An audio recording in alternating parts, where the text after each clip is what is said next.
What is a hero? A mythological figure, often of divine descent, endowed with great strength or ability? An illustrious warrior? No. It's a person admired for achievements and noble qualities, one who shows great courage. Welcome to the What's a Hero podcast, where we dive deep into what a hero is and what makes them that hero. I'm your host, Ken Frownfelter, and I'm going to be introducing you to some of the world's most likely and unlikely heroes. You may have never heard of them before, and they most likely have never met you. But they all have one thing in common. They are ready to do whatever it takes to help make you better, even if it means sacrificing everything for you. Let's get into it.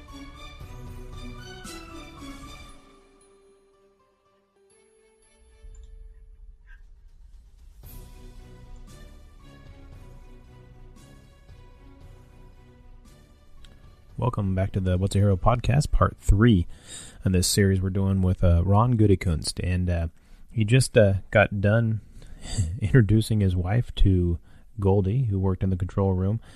She was pretty mad at him. Pretty funny. Nevertheless, we're going to get back into where he's at and the rest of his career in the Air Force. Let's get back into it.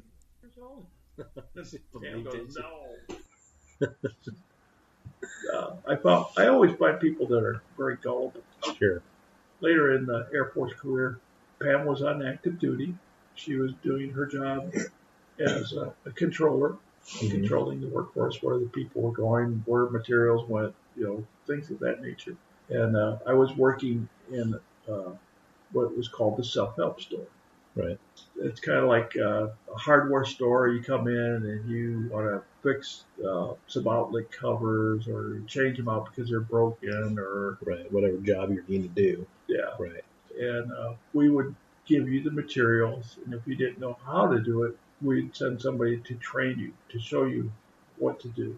Oh, nice. So every squadron had their own self-help people, and they would try and fix up their buildings, their interior.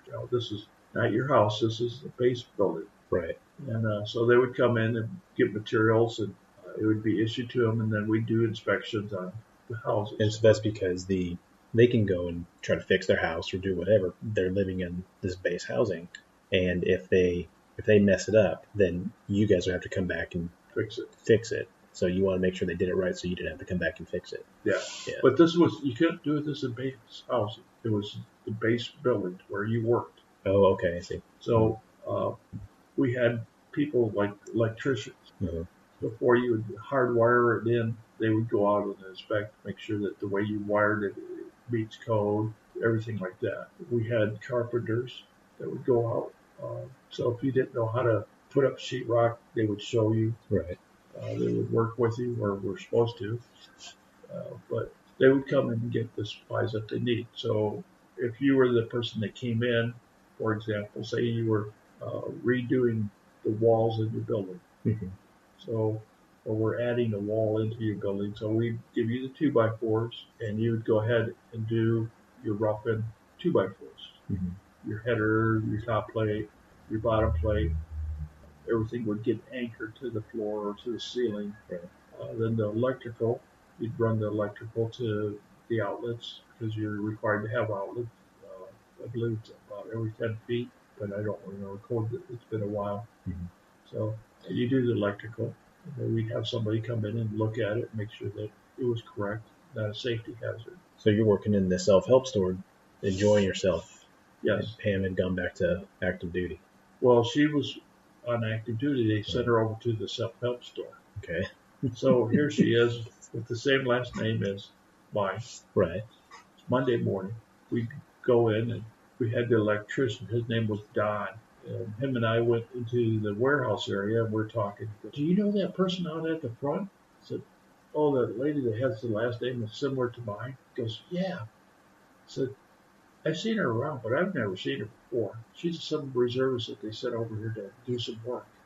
"You don't know her?" "No, Don, I don't know her. I don't think I've seen her before." So later on that afternoon, about 4 in the afternoon, he came in and he started to talk to Pam. Because, it's really amazing. The two of you have the same last name and you don't know each other. Pam looked at him and goes, oh, yeah, we know each other. He kind of like looked at her. She goes, we're husband and wife. He goes, no. She goes, yeah, and I'll get even with him. So, that was also the time we enjoyed ourselves at Wartsmith. We'd go sledding down where our house was. There was hill on the backside, so we'd go over the hill and get on the toboggan and go down the hill. And then Melody would rush up the hill, pull in the toboggan, we get back on it, go down it. So all that fun stuff you can do in Michigan with snow and toboggans that you can't do here in other places on the West Coast or in the South or anywhere where it's warm. So, So you guys were there. And what year was this? We were there from 86 to 92. So 92. So early 90s is first Gulf War kicks off. Yes. Were you guys involved with that? We were involved as far as base being prepared, things that the base needed. We would get the materials together and get them kind of like sterilized or get them set up so that if they got shipped, the material was clean and ready to go. As far as going over to Kuwait at that time, no. Neither one of us were involved with that. Later in my Air Force career, I did go to Kuwait, but one of the not for the first Gulf War, I guess then. Huh? Yeah, no. Okay. Gulf War #1, no. We had some friends that went over there, and all of them came back. Well, that was what they say, 72-hour war or something like that. Yeah, it was a short war, but it was quick and powerful. Right. So you guys were there. So up until 92, where'd you go after 92? 92, the base closed down. So I got orders to remote Alaska because the base was closing. Pam and Melody had to move. Right. If the base was going to still be there when I got through with Alaska, they could have stayed at Wartsmith. Right. But it closed, so the girls had to move, and they moved back to Oregon, up to Eugene. Pam and Melody stayed in Eugene for about a year, and then they moved down here to Grants Pass or to Selma. And they lived in a trailer on the property with my mother-in-law and father-in-law, who were building the house. So it was fun because I would carry the sheeting, the 1-inch sheeting, up the ramp, and they would help me get it off, and then they put it down in position and start nailing it. Well, by the time they got through with that nailing of that sheet, I had another sheet because I'd have to go all the way to the garage, pick that sheet up, and so you guys are building your house, and you guys are you're the pack mule, and they're trying to get these things, and you're moving faster than they're moving. Well, it was close.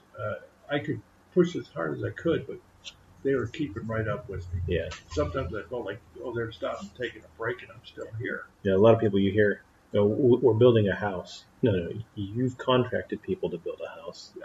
So you were actually building the house. You had framed it. You had planned it. Yes. Then you wired it. You framed it. You poured foundation. You've done all the different stuff. Yes. Now you're putting a siding on it, doing all the different stuff you need to do, and then I'm assuming at some point you get the insulation in. You did all that stuff on your own house. Yes, they did for the most part. Again, I was only home for like 2-3 weeks. Right. In the 2-3 weeks that I was home, I would do everything that I could to help them out, like carrying the plywood. Doing the heavy lifting. Yeah. I don't know how I ended up doing that, but I did. Right. So you're doing that, and this is the time that you go up to Alaska too, because you're going for that couple weeks, and then you go up to Alaska. Yes. And the stuff you did up in Alaska, you said it was a remote Alaska? Is that the actual name of the town, or is it a remote portion of Alaska? It's a remote assignment. Okay. Remote meaning you can't bring your family. Okay. It's just the individual. The site was called King Salmon, Alaska. It was on the Aleutian Islands. As you go out the islands, it was right there. Right. It was 375 miles, I believe, from King Salmon to Anchorage. And Anchorage was the home base or host of our site. Right. Our site was just there for one reason only. They would scramble 2 fighters out of hangars, Mm-hmm. and they were there to chase the Russian aircraft that started to get a little close to the boundaries of the U.S. and Russia. Right. And they really did move quick. I was there once on a visit, and it's like a big old hotel that these folks live in upstairs. Mm-hmm. And all of a sudden, the alarms went off, and all you do is step aside because the people were coming and they were looking at this plot table, and it had a big old radar on it. Right. And it would show you the Alaskan coastline. Mm-hmm. And the ocean and everything like that. And these guys knew where the planes were going. While they're checking out this information, Mm-hmm. they've got the fighters already warmed up. Nice. And the planes are going. They're ready to go. And these guys would come off or slide down these poles and run to the jet and get in the jets and take off. There's only 2 jets there. So they're off and running toward this bear by the Russians and going after it. And, it was kind of interesting. Yeah, so it's pretty cool that you get to sit there and watch these quick reaction force type planes that are getting there to protect I guess, because that's our biggest threat is Alaskan. Yes, them coming over the Alaskan area Mm-hmm. is most vulnerable because there's really hardly anything that will stop them. Right. They'll deter them, but if the Russians really want If they're to, intent on doing it, they can do it. Huh? yeah, I do believe so, because you got King Salmon, which is just 2 fighters. Mm-hmm. There's probably a couple other sites out there. Then you got Elmendor, that has a few fighter jets. Mm-hmm. But I think the Russians could take it, but the Air Force would make them pay dearly. Right. Right. So this is early 90s, and you are up in Alaska. How long were you in Alaska? it was a 1-year tour, but I ended up being there for 14 months. Okay.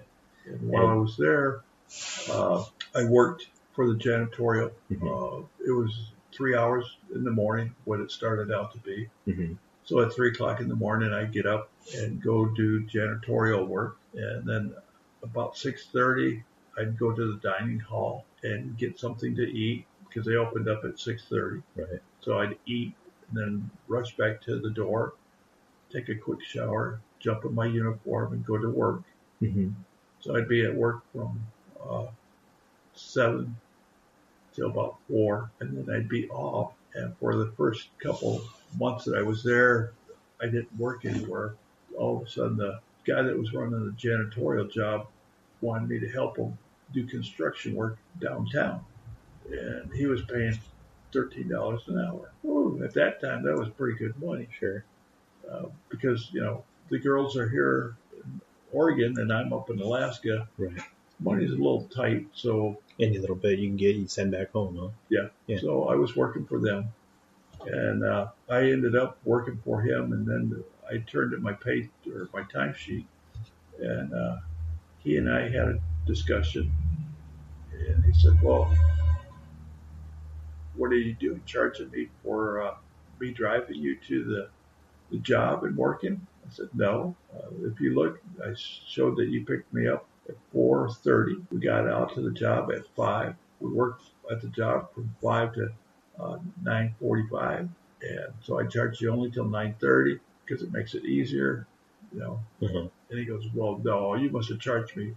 So he and I had a discussion on that. After the job was done, I said, I don't want to do that anymore. I don't want to work for somebody that, It's going to nickel and dime you. I think that I'm going to cheat them because I'm not here to cheat them. I'm Right. trying to do an honest day's job. So the bowling alley opened up with a job. Mm-hmm. And all the folks that I knew that worked in the Air Force goes, "Ron, you need to work at the bowling alley. You need to work at the bowling alley." So I went over to the bowling alley and met Jerry, who was in charge of the bowling alley. And she interviewed me. She goes, "Well, do you think you could work here?" I said, "Well, I think I can. I like what you guys have here, and I like coming over here." She goes, "Okay, you're hired."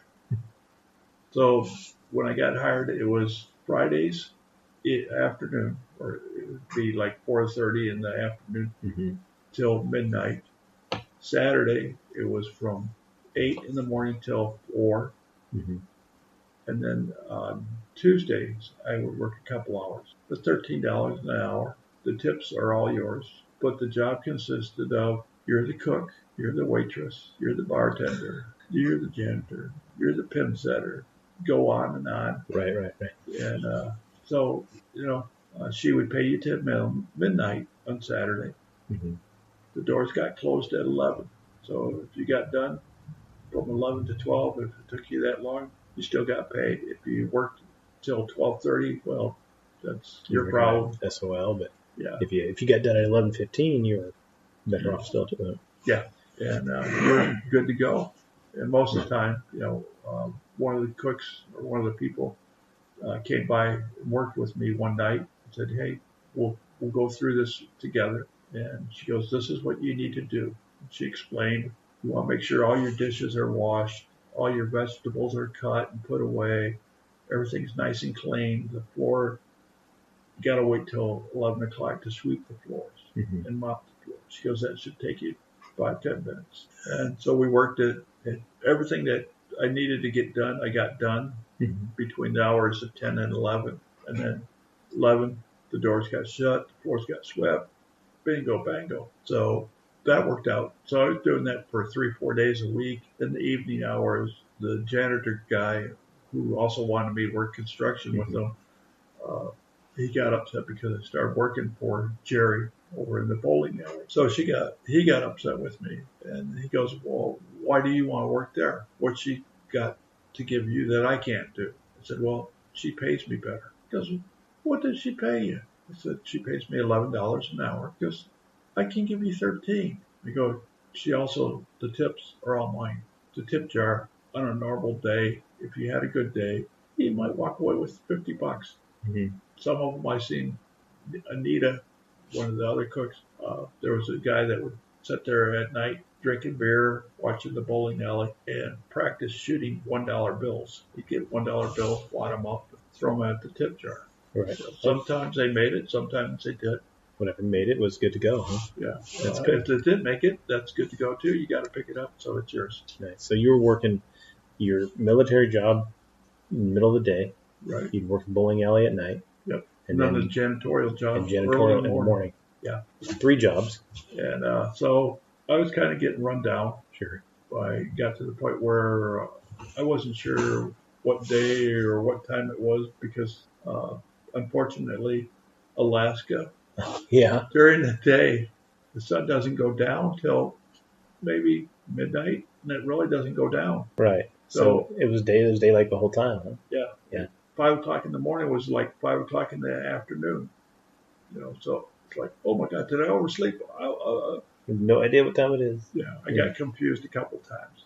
So about that same time, my commander, which was a captain, Captain Costello, he had a briefing that they needed to get done. So he's asking me all these questions. He needs more detail, like how many man hours are we spending on the airfield, the lighting, replacing light fixtures, how many hours are the folks having to recover their aircraft, the housing of the officers, are we taking care of those, what are the shapes, what are the main maintenance problems that we have or what we think we're needing to do, like do we need to change out hot water heaters, do we need money for lighting projects, construction, kitchen equipment, things of that nature. And I probably spent a good week finding out information, trying to get these other folks to talk to me, like the electricians. Are there things that we need for next year's budget? And so I gave all the information to the captain. I gave him a briefing of what I saw. And so he took down his notes and that. So came the day that the briefing was supposed to happen. Not only is our flight, which are all construction people, but the entire base is included. And it was at the base NCO club was where the meetings took part. It wasn't an open bar. Right. If you want, you might get a soda, but Not during the meetings, though. yeah, not during the meeting, because they had this general that flew in from Elmendorf that would sit and attend the meetings. So he would come with his entourage. They would come in on C-130s. I think I saw a couple times he would fly fighters. And so here they are, coming to this briefing. We're all sitting there, and they call the room to attention, room attendant, hot. And everybody snacks too. It jumps up, stands at attention, and looks pretty for the man. So the captain gets up on stage, and the colonel goes, okay, Captain, this is your time. Let's see what we got going. Where do you guys think you need money, and why do you think you need money? So he goes, well, sir, you know what? I'm not feeling all that good because I feel like I'm going to get sick, and I don't want to get sick during the middle of this briefing. So if you wouldn't mind, sir, I'll have someone else do the briefing. He goes, okay, Captain, I don't mind. Let's get on with this. So I'm sitting there, and next thing you know, he goes, well, Sergeant Gutekunst, you come up and give the briefing. Like, what? Who? Around. Yeah, I start looking around like, who, what? There's another one?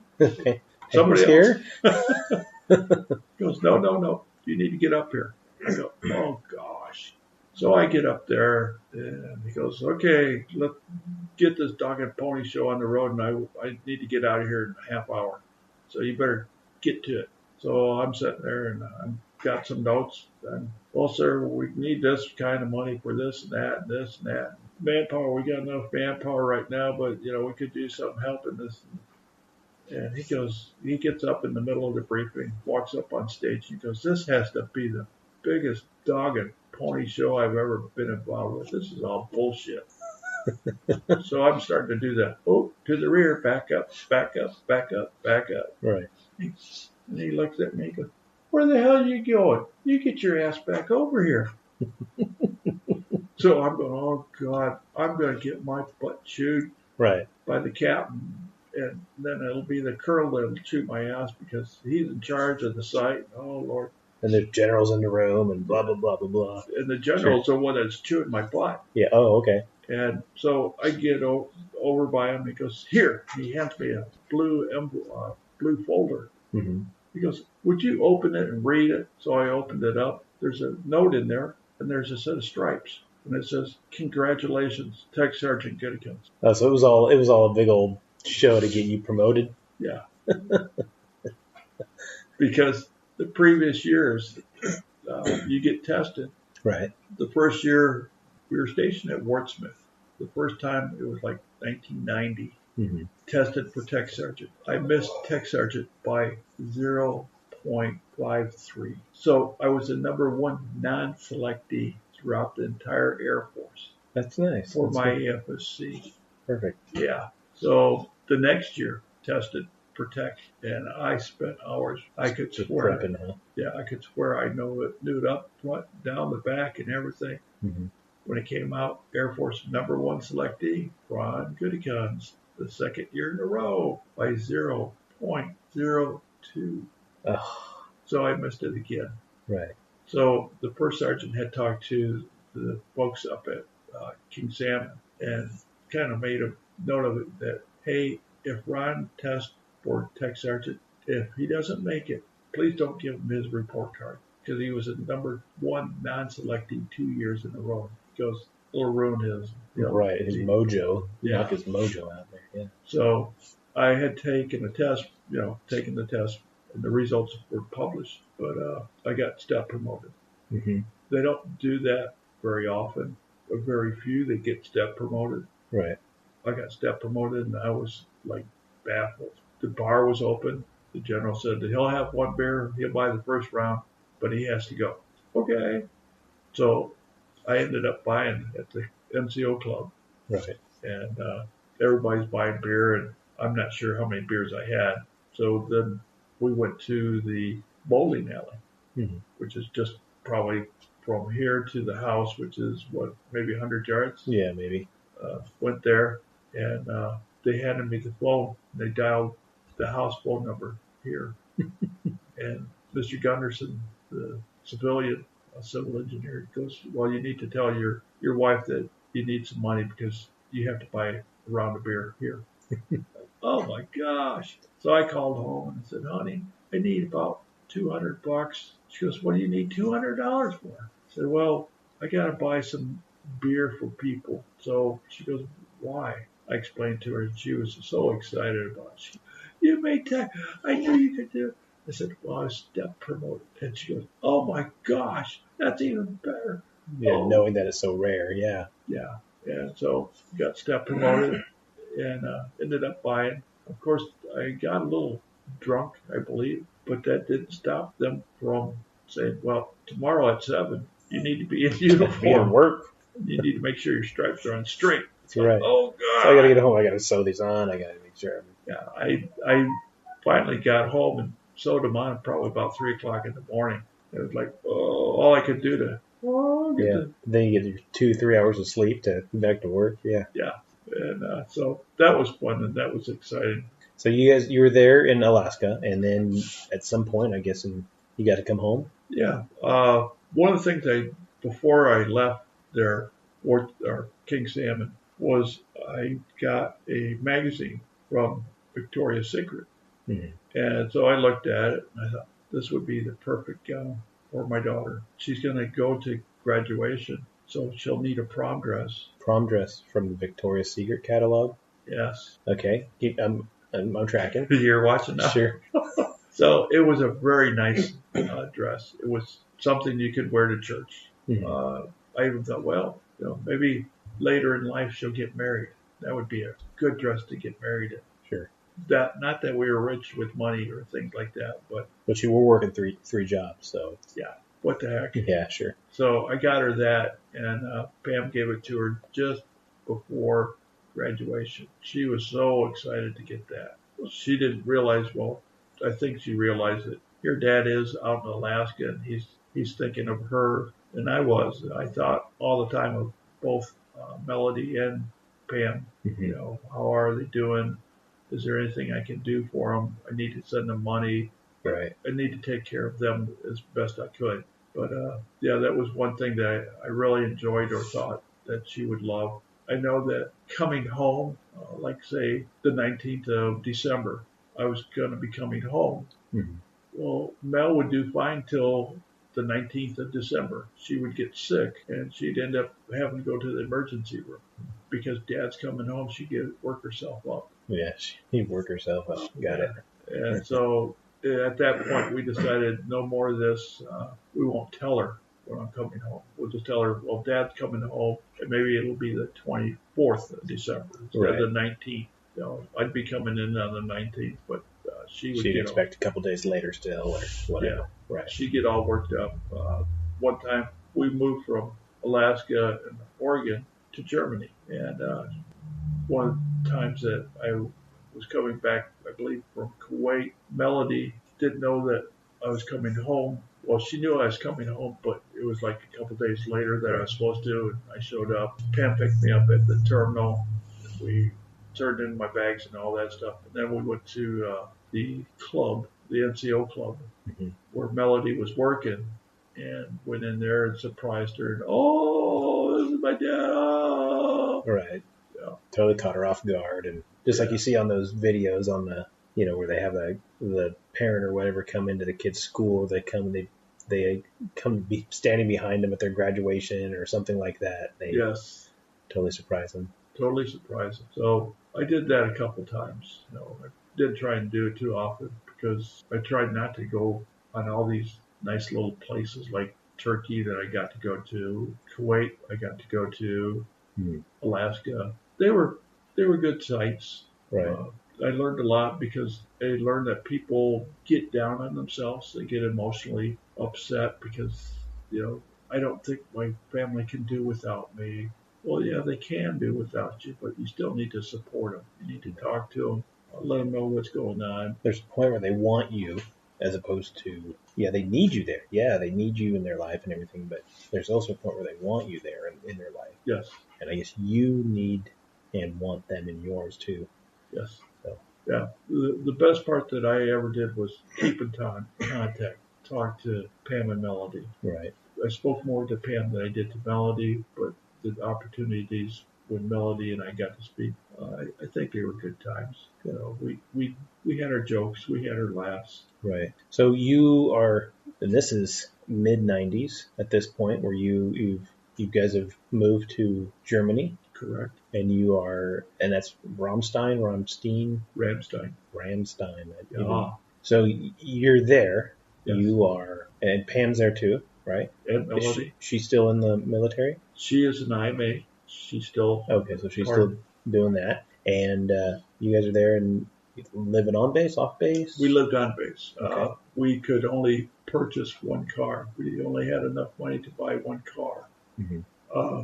Before we left the base in Ohio to go to Germany, we had a supervisor that came to the school I was working at, and he found me and he goes, well, in Germany, your cars, we don't have parts for them. So if your car breaks down, you're going to be SOL. Right. He goes, so it's better if you buy a car over there than bring one from the state. So we sold the car, went to Germany. First couple of weeks that we were there, we went to the car lot. Mm-hmm. At Ramstein. Mm-hmm. People that were leaving had their cars up there for sale. Oh, right. So we looked around and we finally found this one BMW, and they wanted $2,000. We didn't have a driver's license, so we couldn't drive on base. You had to have a German driver's license, a German permit, and you could drive on base.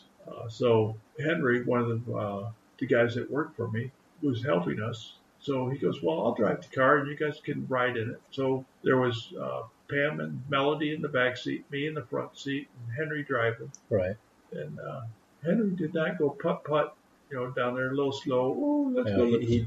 He stepped on the gas. I'm driving a BMW. Let's see what we can get. Yeah, that was his mindset. And it was awesome. He scared the hell out of me, but it was an awesome ride. Yeah. He was taking corners a little too fast. I'm thinking, oh, Henry, you get pulled over, you're going to get a ticket from the cops. Right. But so you guys are there, you're driving around, and Melody, she's graduated school by this point. She graduated high school. She was going to college. She was going to start college. And that was one of the things that we had to look at is we have one vehicle. We can take a bus from our house, from the base housing to on base, or at night we could take the bus at night and go home. Mm-hmm. And Mel would have to have the car right. to go to college. So one vehicle, we'll just work it out that way, Right. So we just bought the one vehicle that Henry smoked the tires on.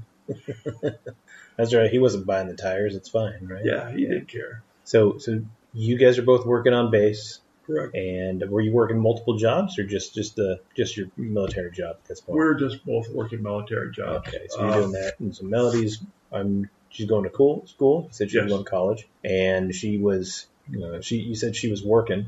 Yes. Right. She worked part-time. She started out at, I can't remember the name of the club. But various restaurant type serving sort of deals. And then she went over to work for the NCO club in the money cage or in the teller cage or whatever. Right. Okay. And so it was just a good time. You were there. You're in Ramstein, just doing the German thing, checking everything out and going different places there. And anything, and this is mid to late 90s. So you're getting into things. Anything, I guess, noteworthy happened while you were there? Yeah, there was a couple of noteworthy things. While we were stationed at stationed at Ramstein, Pam was base level management for civil engineering. Mm-hmm. She was up here on the food chain, and we were base level. And so headquarters knew what was going on before base level folks did. So I got an assignment to Kuwait. Of course, Pam knew that I had an assignment because headquarters knew who they were sending. They go out and pick out who they were sending, and bingo, bango, you're going. Right. So I ended up going to Kuwait. Came back from Kuwait, and it was 6 months later. Bingo, bango, Ron, he's going to Turkey. Turkey was pretty good because I could buy stuff. Right. And because the location, the Air Force would send packages back to Ramstein. Oh, that's all right. Yeah, so I could send. So got the girls' things and whatnot. Yeah. Right. So I'd send them trinkets or things like that. I bought a rug set, had a runner for the hallway and one in the living room and one for the front door. Mm-hmm. Apparently, I didn't listen well enough because Pam said anything but green. And all you got was green, huh? It was green. So that didn't go over. Yeah. So on the last trip, I went to Kuwait, then I went to Turkey, and I came back, and they had testing cycle for the next rank. Mm-hmm. So I hadn't been able to take the test because I was elsewhere. You were deployed, right? So when I got back, I had 30 days from the time I got back from deployment Mm-hmm. before I could take the test or had to take the test. So I went and took the test. I'm thinking, oh gosh, because Pam got me one of these computer programs Mm-hmm. that is supposed to help you. Right.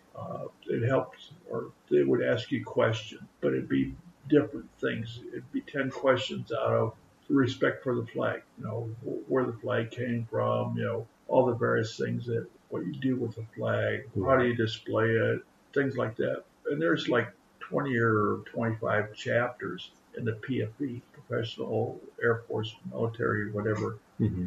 So there's about 25 chapters. So it's asking you 10 questions out of 25 chapters or 10 questions out of all those chapters. Right. And it's not the same questions. So you'd sit there and you take the test and say, you scored a 35. It's like, how did I score 35? So I'd relook at the things that I got wrong. I reread the chapter and, oh, okay, now that makes better sense. Right, right. So I had been doing that while I was deployed to Turkey. Mm-hmm.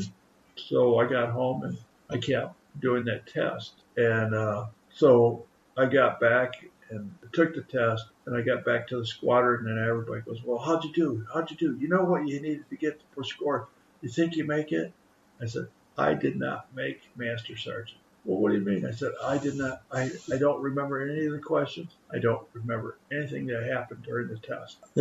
Oh, you made it then. I said, no, I did not make it. I said, if I made it, you can shave my head. Right. Well, I made it. Oh, yes, somebody brought in clippers. Right. Hair clipper. And I'm sitting outside the commander's office on the lawn area. Commander's looking through his window, hanging out the window, looking at me. And, as you're getting buzzed. Yeah, encouraging. Yeah. And so they're buzzing my head. And some of those times, oh my gosh, the clippers must have been dull because it was like it was pulling my hair out of my head. And, but they got their job done. Right. It was well worth the buzz. That's good. So you guys you're there in Germany, and at some point you get called back to the States. Yes, we came back to Idaho, Mountain Home Air Force Base, Idaho. Mm-hmm. You go there, and Pam's still a IMA. She's still an IMA. She was working as many hours, if not more than I was. She got there, and they called her back to Virginia. Why was that? Because during 9/11, they had called her back as an IMA. So this was that morning of 9/11. You guys were in Idaho. No, she was here in. She was in Oregon. Oregon. I was in. She's not Mountain Home. I had just left there. I went to another site. I can't remember the name. Mm-hmm. So that morning, that changed everybody's view, the way we do everything pretty much. I mean, you can't travel without looking back at how we've been affected by that morning. When that happens, what were you doing? I was at a base overseas, a remote assignment, another remote assignment. Pam was here in Oregon. For me, that day, I had just gotten there the day before, and I was attending a newcomers briefing. And as it was happening, they came in and said, well, everybody, you need to go home. I'm thinking, you just don't send all the military people home. They need to go to report to their duty assignment. Right. So I made mention of that. Before you folks head on home, if you're going to drop off your loved ones, that's fine, but you need to report to your duty stations also. Mm-hmm. I didn't feel I was out of place because I was a ranking person or one of the ranking people there in attendance of the newcomers briefing. So I got up, grabbed my stuff, and I went back to the dorm to drop off books and stuff like that. Right. And I was heading toward the office when the person I was replacing drove up and goes, come on, get in, the commander wants you. So I'm going, oh, okay. So we get back to the site. The commander's asking me, what kind of knowledge do you have of this type of thing that we're going to have to do here, like lockdowns and setting up secure areas? I said, well, I came from a base in Idaho, mountain home, and we had run through exercises probably every 2 months. They'd have some type of exercise. And so we had written down scenarios of what we need to do, checklists. Mm-hmm. And he goes, well, do you have any copies of your checklist with you? Because you're not supposed to take that stuff, because it's pretty much for that base that you're at. I said, well, I don't have copies of the checklist, but I do have written notes of things that need to be accomplished. He goes, so do you feel comfortable? Kind of felt like, why are you asking me to? Am I feeling comfortable? Well, he goes, you're in charge. Yes, I was dumbfounded. Yeah. Like, what do you mean I'm in charge? He goes, the lady that came and picked you up. I said, yeah. He goes, she's the person you're replacing. She has not a clue what's going on. He goes, I need somebody that can run the ship. You're it. You're in charge. You tell us what we need to do and we'll get it done. If you have any problems, just let me know and we'll take care of it. So we set up a 24-hour day operation, mm-hmm. securing the equipment, other assets like generators, lighting. Everything that would make the base continue doing what it needed to do. Correct. Yeah. All your vehicle equipment, are they gassed up? Are they not stuck together? Don't pile all your vehicles on top of each get other. Things spaced out. Yeah. Quick movements and if you needed to and whatnot. Yeah. So we did that, and the colonel was really happy with it. Made me happy. Sure. It was a good assignment. At the end of my tour with the base, Pam and I talked about it, and we decided we had enough. By then, I had 26 years in the military, mm-hmm. and to retire, all you needed was 20. So we decided it's time for me to retire, or us to retire, and we came home here to Oregon. What year was that? 2002. 2002. You come here and you retire from the military? Yes. And Pam retired too? Yes. So you're both here, and obviously you've gotten to the point where you've worked 3 jobs at one day, you've held multiple things, and you've always been doing something. So it's not like you're retired. No. You decided that you got to do something. You're not going to sit and watch, Matlock reruns. No. I'm not into Matlock, but thank you. Yeah. So you get a job doing something else. Yes. And what was that? I went to work for them. Mm-hmm. When I went to work for them, you were a person that would go pick the product for customers. A customer would place an order, right, and he or she may want this Christmas bulb or this beads or this strand of wire, or whatever it is that they ordered. You go and collect it out of the warehouse or whatever, right? Yeah. And then you get it packaged and sent on its way. And that was a normal 8-hour day. Right. And so that wasn't management or anything. That was just the runner guy, your worker bee sort of thing, right? Well, it was for about the first 3 months. Right. Because you just came from being top level non-commissioned officer, right? Yes. And you go into this job for 3 months. And it's kind of like, I can't do this. I just can't sit here and pick a bead and make a career out of this. This can't happen. Well, it can happen, but I just don't want it. Yeah, that's not you. Yeah. Just about that time, they had brought in a new warehouse manager, and little known to at least me, maybe the other folks that had been there longer, but he fired, mm-hmm. released 2 individuals because of their management, their lack of management or skills, because one of them would actually look at porno on the computer. While at work. That's good. No, that's not good. That's not an acceptable practice.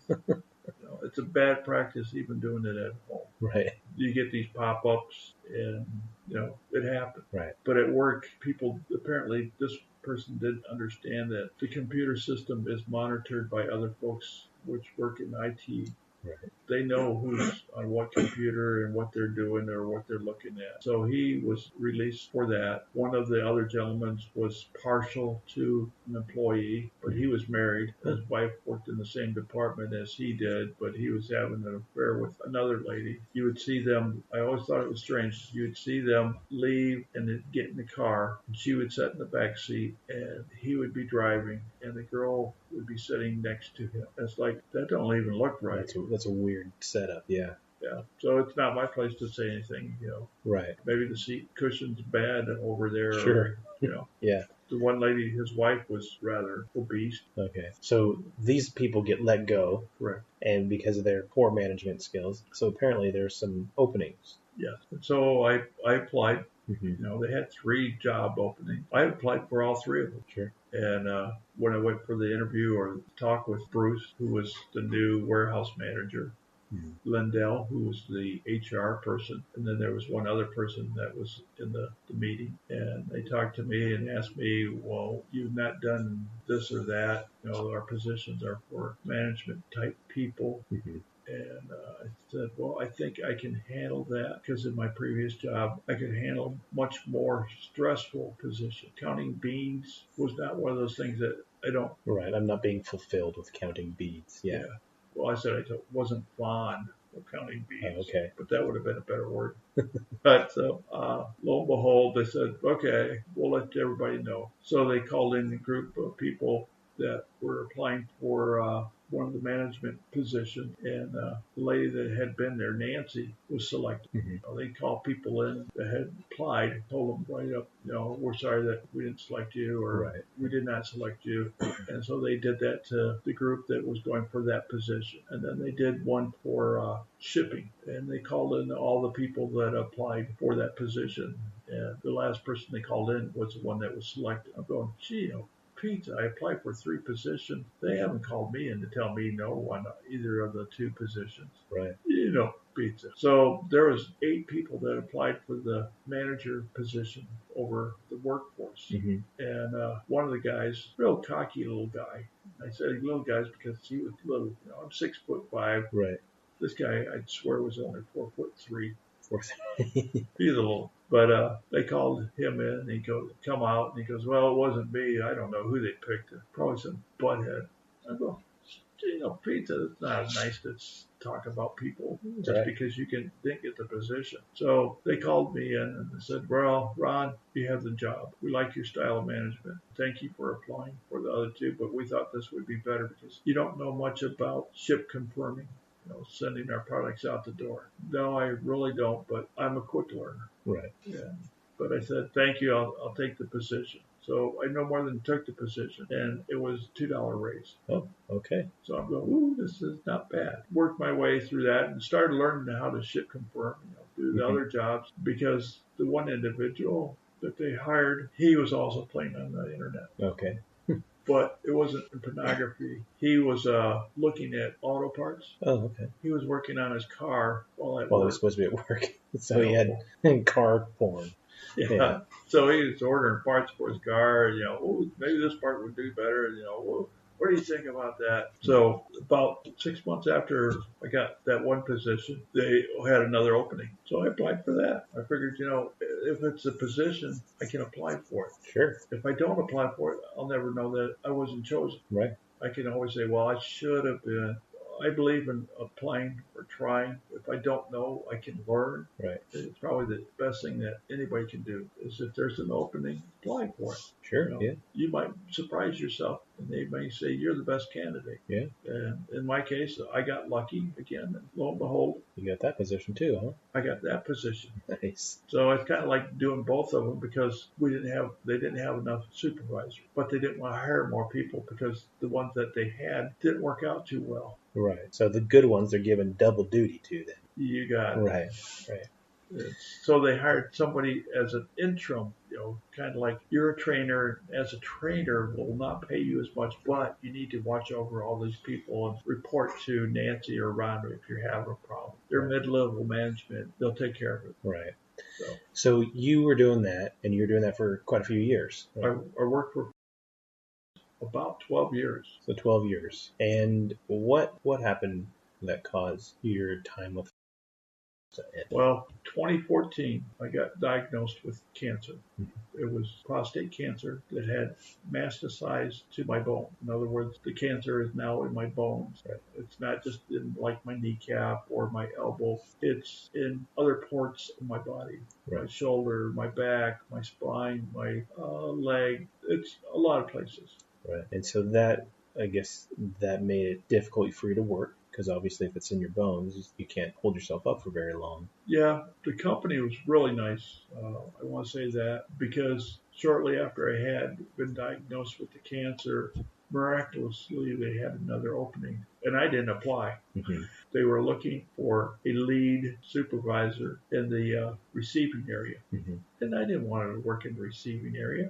I never had any intentions. I like shipping, sending the packages out. Right. You know, that was the money. That was a That's where the action's at. That's it. I mean, Sure. Self-imposed action. The truck leaves at 5 o'clock. We have to get these packages on that truck by 5 o'clock. And right after him, this other truck comes in at 5:15, and he's got to pull away from the dock at 5:30. And then we got the mail truck coming in at 5:30. So it was self-imposed. Right. But everything worked out. The policy was you order today, it gets shipped today. Right. I always thought, yeah, because I was sitting there for the first 3 months. I was seeing packages or totes or bins full of product that was from days before. And it was because management skills. Yeah, they were too busy fixing their cars and watching porn to get the packages out, I guess, huh? Yeah, playing with somebody else's. Right, like somebody else's wife, yeah. Yeah. So you left them in 2014. Well, I got diagnosed in 2014. Okay. 2015 is when they transferred me to receiving. Mm-hmm. 2016, we had talked to our family doctor, and she said, you might want to think about retirement because your body's not doing so well. Right. So we're thinking, oh gosh, what are we doing? So after some prayers and talking and more prayers, we decided it was time to hang up because with prostate cancer, they can't tell you your timeline. Right. A, you're going to find that your toe twitches on this day. B, the next symptom will be your fingertips are numb, and then you might find that your nose twitches this way or that way. They can't do that. There's nothing written that I'm aware of, or Pam, that says this is what's going to happen next. In my case, 2014, I got diagnosed with it. I had 2016, I lost control of my body. I couldn't move my legs. One of the tumors on my spine, which caused my legs to not do anything. Yeah, it kind of blocked one of the nerves or whatever. Huh? Right. Yeah. And so there was a lot of prayers and a lot of medication, but they were able to get it so feeling was back in my spine, which released my legs to do some moving. Right. But when I retired or quit or resigned, I had put in my notice in June. I was going to leave the 1st of July. And that was around the 1st of June that we put in our notice because Pam also worked at about the same time. Oh, okay. No, she was working for a different company. I'm sorry about that. She was working for a different company. Okay. And we decided that it was time to hang up the shingle. Because we didn't know what cancer was going to do. We still don't know what the cancer is going to do. And so that was mid-June. I went into the bathroom at work, and I could not get up off the stool. Finally was able to get up and get my britches on, and I got out into the work area, and everybody saw me and said, oh my God, what's going on? What do you need? Trying to be helpful. Right. And I said, I just need to go home. Just need to call my wife. So they called my wife, and at the same time I called my boss to say, boss, I have to leave.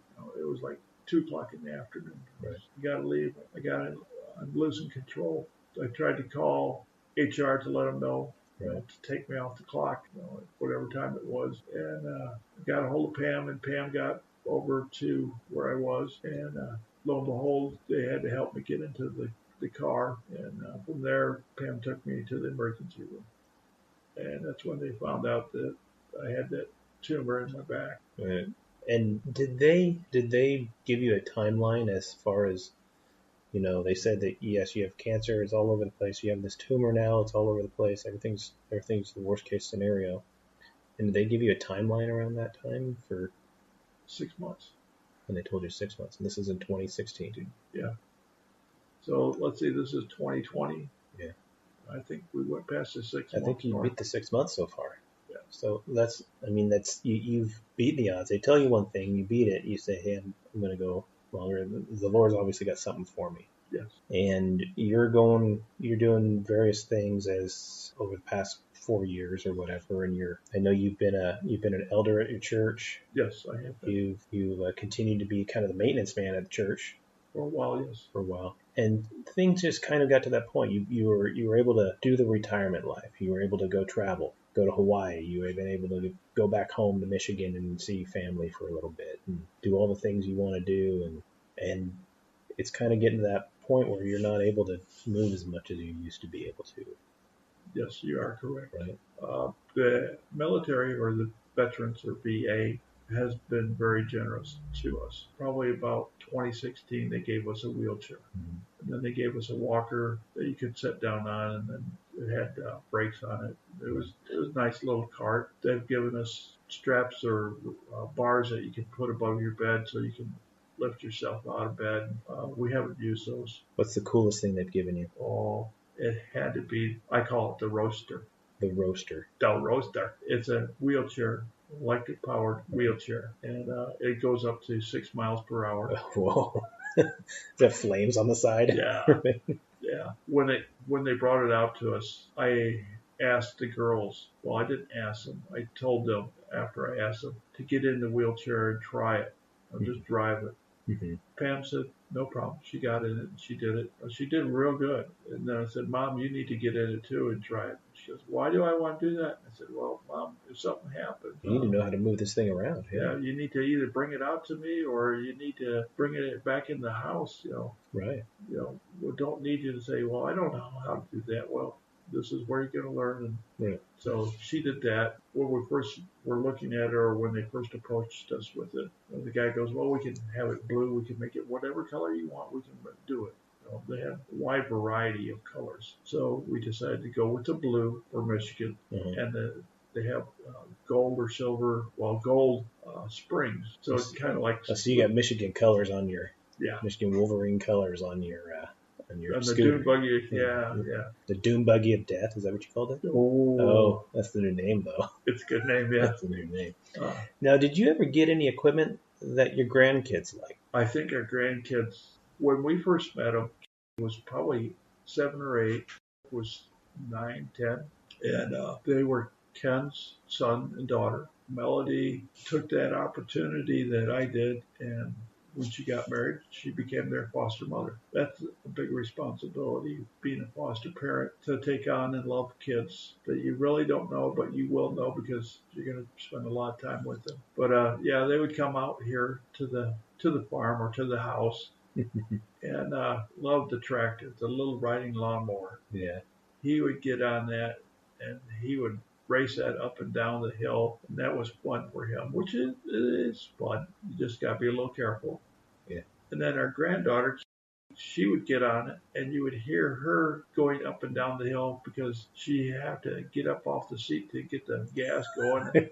Like too short, yeah. Yeah. And you hear it backfire. Boom, boom, here comes Yeah. But she fixed that. We have a 35 horse tractor front end loader. She got up on that, and it has a steering wheel, and the gas, you don't have you do have a foot pedal. It goes forward or backwards. Right. She would chase around in that little tractor, and he's trying to run away from her, and she's trying to hit him with it. Trying to scoop him up, huh? Yeah. So they had fun. That's good. I don't know if they really liked coming out here. I hope they did. I think they did. Okay. I think they did. So you're at that point now where you've got all these different things that the VA's given you, and you have all these assisting devices to help you get around and move around, and you're going through life trying to make the best of it. Yeah. And why is that? Well, it's not worth crying about. God's given us a good life. People tend to get down and think, why did I get cancer? Or what did I do that made me have cancer? I look at it as another opportunity. For what? To be a mentor to some people that are hurting, that feel that there's nothing that they can do. Again, This was diagnosed in 2014. Here it is, 2020, 6 years later. Last time we talked to the doctor, which was about 2-3 weeks ago, he said that things are running out. Yeah. Things being medication that they can give us. Tests they can do or different. Yeah. The diagnosis is right now anywhere from 6 months to a year. Yeah. And we talked about a hospice coming in, but I don't think I'm ready for them. I don't want, when I start hearing hospice, it's like time's up. Right. So I've heard people, say, well, how come them? How come that person? They've never, like you just said, people can sit there and get on themselves about, why me? What did I do? And then even, other people can say it for them. How come that person? That person was always good. They were always friendly. They're always nice. How come they're getting it? And one thing I've noticed about you is that when you've gone through all these things, they're just super crappy things. You're getting that, but your attitude never changed. Your attitude never went dark. It never went negative. Why is that? Well, I want to say God, Mm-hmm. our Lord Jesus. He's been right alongside of us. He's shown us that what we do affects not only ourselves, but our family. I want my family to understand that I am a fighter. So I don't want to just call it quits and lay down and die. I want to spend time with my family. I want to spend the hours that God has given us so that I can be in my family's life, my daughter's life, my son-in-law's life. I enjoy being there with them. It's hard to think that, I'm going to die, so I just might as well lay down and just call it quits. I'm not a quitter. Quitters are people that don't believe in themselves. Right. I think if you don't believe in yourself, in the Lord, then you really need to get in touch with someone. Someone through the church or someone that you know or respect that's a believer in God. Because if you don't, you may say, I quit, and that's fine. That each person has their own point that they have to stop. I can't take the pain no more. I don't want to be miserable the rest of my life. Miserable is something that you can have control of. It's all in your mind. Yeah. Your miserableness. Yeah. If you have a positive thought or positive attitude, positive things are going to happen. Right. I got people coming up to me saying, well, you are so gifted because you just don't call it quits. And you can't call it quits. No. Because there's, like you said before, there's people that rely on you. There's people that depend on you. There's people that are looking to you. And we said early on when we first started this that you're that pebble and you don't know what that ripple that you're going to make in that pond that's going to turn into a wave, what that's going to do for somebody else. Yes. And you mentioned that, you worked your butt off for your family and for a little girl who wasn't even yours specifically to begin with. Yeah. But you made sure she knew she had a dad. Yes. And you made sure that your wife knew that you loved her and that you were going to take care of them. And that even though you're going through a rough spot right now, that things are hard or you've been going for the last, 6 years with cancer just riddling you and knocking you down, you're not giving up. Yep. Because you don't give up. You can't give up. The minute you give up, you're no longer available for somebody else. Yeah. And that includes the attitude. That includes not just physically, but having that positive attitude. That even when you say, all this bad stuff's happening, I can't pay the bills, or I can't do this, or I can't, I'm sick, I got to go to the hospital, I can't move around, I can't do the things I want to go do or used to be able to do. That doesn't mean that, just because I can't do it doesn't mean that I'm going to have a poor attitude, that I'm going to knock the wind out of somebody else's sails because they're having, they're feeling good and I'm going to have a negative attitude towards them. And you see too many people doing that, and you don't see that with you. Well, thank you. Which is, if there's anything you can say about, about the struggle that you're going through with cancer, it's that that adversity that we face, whether it's sickness or whether it's whatever you're going through, finances, relationships, or whatever it is, you face it with a positive attitude, and you face it with the fighter's mentality that you're not going to quit. You may very well fail. It may not be what it is, but what are you going to leave? What legacy are you leaving for somebody else to be able to follow? Yeah. I heard a while back a little adage. It said something about your passion plus your ability or your skills will equal your legacy. So those things that you do, that date that's going to be on your tombstone, those numbers are big numbers, and that little dash in the middle is so small. But that little dash in the middle makes all the difference in somebody else's life. And so when we do something in our lives, that dash, that little moment, is the thing that's going to affect somebody else's dash, their life, how their legacy is going to be left. So whatever you've done in your life that's led you to the point here to be a fighter, to be a person that goes after it and doesn't stop, that gets after the thing that it is that pushes them there, that becomes your passion, that is going to become your legacy, that people are going to be able to look back and say, you know what, he can do it, I can do it. He had a positive attitude, I can have a positive attitude.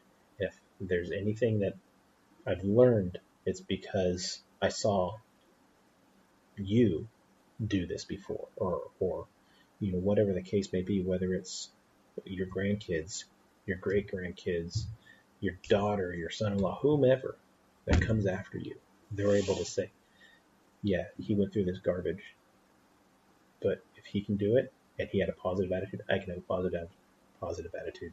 And my intent is to try to make the world better like he did. So know that you are cared for and worried about, but thought highly of. Thank you. It's really hard to sit here and try to explain how you feel. Mm-hmm.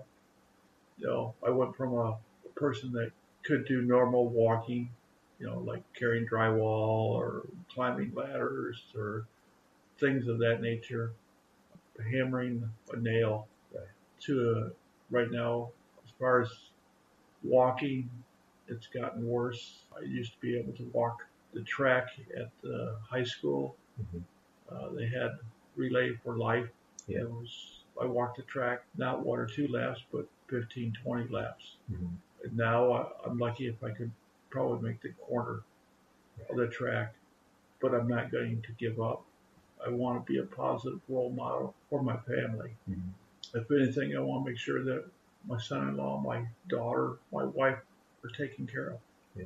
Grandkids, I love them to death, and I want them to know that.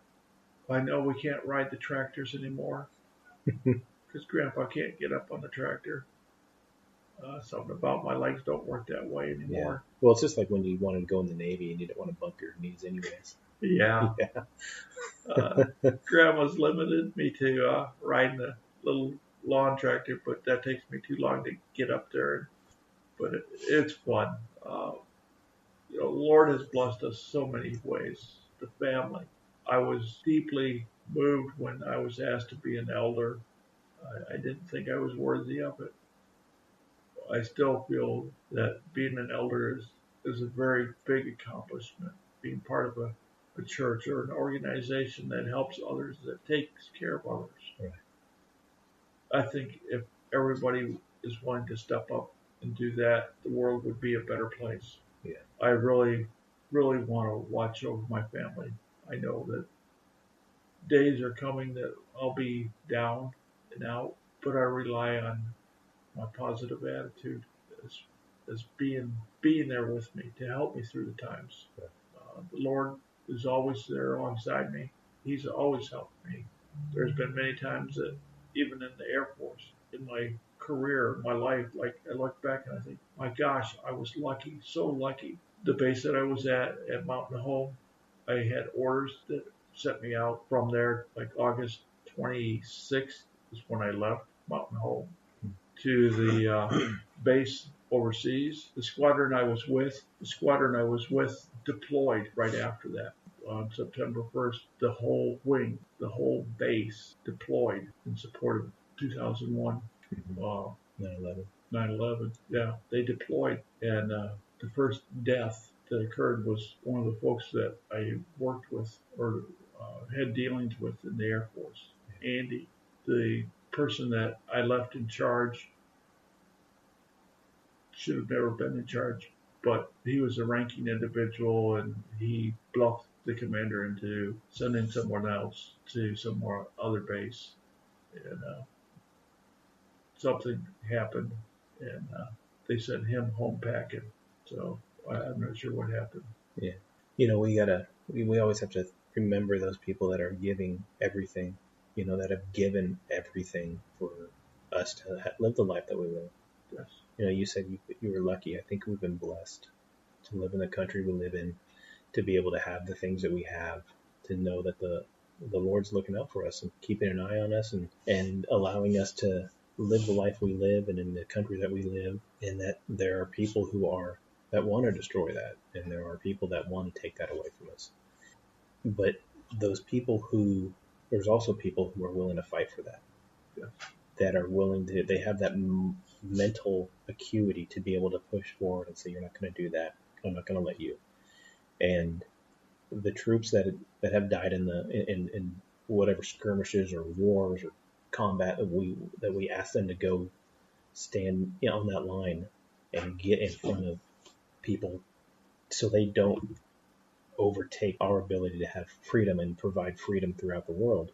But just the ability that we have to live in a country like that. There's a foundation called the Travis Manion Foundation. He was a Marine that died in Iraq in 2006, I believe, 2005. And there's a whole foundation, and the basis of that foundation is, if not me, then who?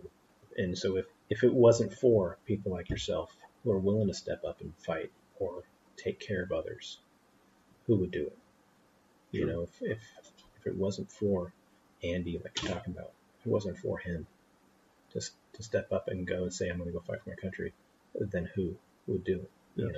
And it's hard for some people to wrap their head around that.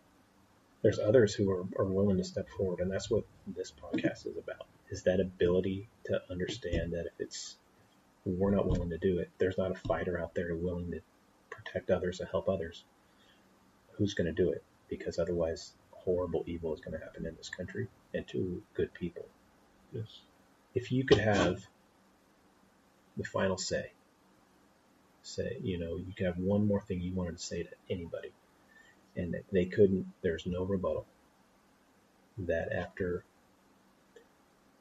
the curtains have dropped and after all the lights are shut off, and you can say one more thing about your life to anybody, what would you say? Wow, you have to come up with that question, didn't you? I would say, when the final curtain's there, I want people to understand that you have to believe, and you believe in what you've been taught. I've been taught the Bible. I want people to understand that my life has been for other people, or I hope it has. It's not about me so much. I want to be there to help others, or I want to help people I don't even know. Hopefully this podcast will help some. But I want people to know I love them. And I'm free of the suffering. Medication does wonders, but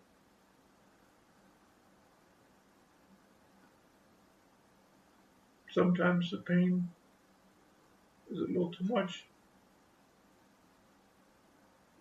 And I'm free. I'm having a good time. I'm partying now. That's right. That's right. Free of the pain. But I love them all. It's my last words. My last words, but on this podcast, I just love everybody, my family, and I want to be there for you. I probably won't see some people graduate from high school. May not see my granddaughter get married. I'll work on that. I definitely won't see it graduate from high school. But who knows? I may. That's right. You already beat the 6-year mark. So. Yeah. And I'd love to see my daughter and her husband on their 25th anniversary. That would be really super. But I will be there and I will watch. I may not be there in body, but I will be there in spirit. So I love them, and you got to stay positive. And that's my last word. The best up. Yeah. Like we said when we started, you never know how you're going to affect somebody else. You never know what you're going to do in this life. And we can only work towards helping others. We can only work towards being there for other people and making it easier for them, helping them get through that. So I want to thank everybody that's listening to this. I want to thank all those vets that are out there that are on the front line, that are supporting those on the front line, that are making sure that we can live the life that we live the blessings that we have. And if we can do anything for them, we need to consider being able to help them.